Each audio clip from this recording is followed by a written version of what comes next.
শুভ সরস্বতী পুজো সকলকে, শুভ সন্ধ্যা। আজকে যেহেতু সরস্বতী পুজো, তাই সকালবেলা আমরা কিন্তু রেডি হয়ে গিয়েছিলাম। সকাল সকাল স্নান করে ঠাকুরকে পুজো দিয়ে আমরা একটুখানি চা খেয়েছিলাম। চা খেয়ে তারপর আমরা রেডি হয়ে গিয়েছিলাম, কারণ আমাদের আজকে মার বাড়িতে যাওয়ার ছিল, ওখানে পুজো হয়। তাই আমরা তাড়াহুড়ো করে চাটা খেয়ে রেডি হয়ে একদম কিন্তু তৈরি হয়ে গিয়েছি। তারপর গেছিলাম আমরা বাড়িতে। যেহেতু আমাদের বাড়িতে সরস্বতী পুজো হয়, আমি অঞ্জলি দিই প্রত্যেক বছরই, তোমরা সকলেই দাও। মানে সরস্বতী পুজোতে অঞ্জলি দিই না আমরা, খুব কম মানুষজনই হয়তো থাকবে। তো যেহেতু আমি অঞ্জলি দিই, তাই জন্য আমি বাড়িতে তাড়াহুড়ো করেই গেছিলাম রেডি হয়ে। কিন্তু পুজো শুরু অতটাও সকালবেলা হয়নি, ওই 9:30 পৌনে 10টা বেজে গেছিলো।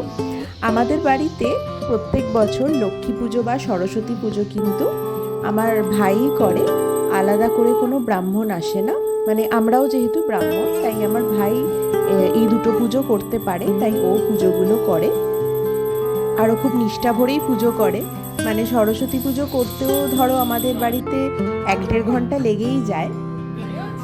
তো ও পুজো আচ্ছা করতে খুব ভালোবাসে, আর এই জোগাড়গুলো কিন্তু আমার মা সবই একা হাতে করেছে। তো সারাদিন আজ পুজোতে কি করলাম ভাবলাম যে তোমাদের সাথেও একটু শেয়ার করি। অনেক দিন তোমাদের সাথে গল্প করা হয় না, দেখা করা হয় না, তাই ভাবলাম তোমাদেরকেও একটুখানি দেখিয়ে দিই। আর এই পিছনে যে খাটটা দেখতে পাচ্ছ, এটাতে কিন্তু আমি থাকতাম, এই ঘরটাতেই বেসিক্যালি আমি থাকতাম। এই ঘরটাতে এখন কেউ থাকে না, খাটটা থাকে মাঝে মাঝে কেউ আসলে থাকে, এমনি কেউ থাকে না।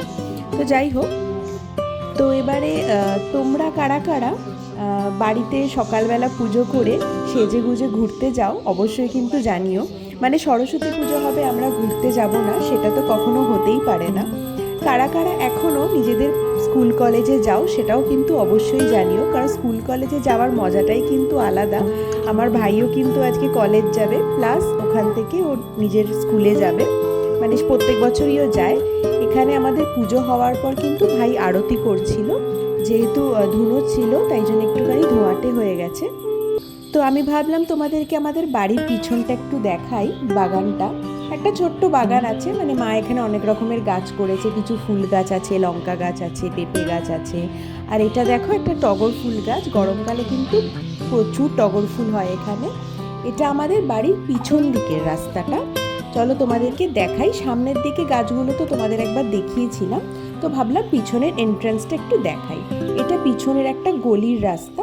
এই যে গেটটা সামনে দেখতে পাচ্ছ, এটা সেকেন্ড গেট, আর প্রথম গেটটা, পরের গেটটা যেটা ওটা ফার্স্ট গেট, এটা সেকেন্ড গেট। আর এখানে দেখো অনেক রকমের ফুল আছে, কিন্তু অনেক রকমের গাছ আছে। এই সামনের দিকেও দেখো অনেক গাছ হয়েছে, তাই ভাবলাম তোমাদের সাথেও শেয়ার করি। তো এখানে কিন্তু ভাইয়ের আরতি করা চলছে।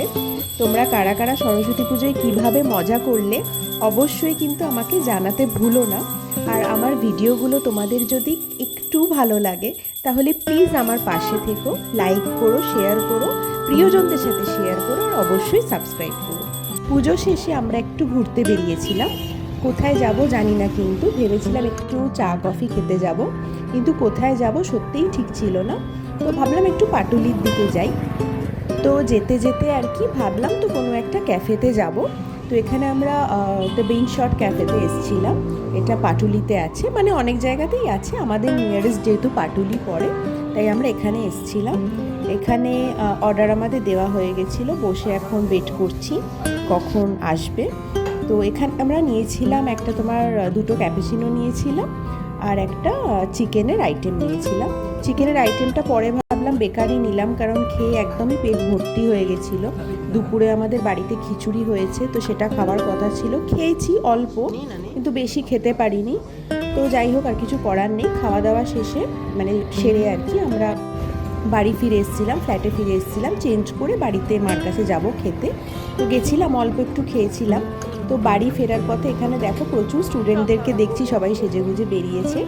আর এটা আমার পাড়ার ঠাকুর, এটাও ভাবলাম তোমাদেরকে একটু দেখিয়ে দিই। এখানে দুর্গা পুজো, সরস্বতী পুজো সবই হয়। আর সন্ধেবেলা এখানে মার কাছ থেকে ফেরার পর, দুপুরেই ফিরে পড়েছিলাম, ফেরার পর কিন্তু আমি এখানে সন্ধে টন্ধে দেখো দিয়ে দিয়েছি, ঘরে সন্ধে দেওয়া হয়ে গেছে। আর একটুখানি তারপর চা বসিয়েছিলাম, একটুখানি লিকার চা। চলো তোমাদেরকে দেখাই। আজকে লিকার চাটা একটুখানি এলাচ দিয়ে করেছি। তো এখানে বসিয়েছি সবে জাস্ট চাটা, আর এখানে কাপ টাপগুলো সাজিয়ে রেখে দিয়েছি। তোমরা কারা কারা লিকার চায় এলাচ দিয়ে খেতে ভালোবাসো সেটাও কিন্তু জানিও। যদি কেউ খাও না তাহলে ওটা প্লিজ ট্রাই করো, তোমাদের কিন্তু দারুণ লাগবে। তো এইভাবে আজকে কাটলো আমাদের সরস্বতী পুজোটা। তোমরা কিভাবে কাটালে অবশ্যই জানিও, আর প্লিজ আমার চ্যানেলটা সাবস্ক্রাইব করে দিও। ভালো থেকো, টাটা বাই, আবার দেখা হবে আরেকটা ব্লগে।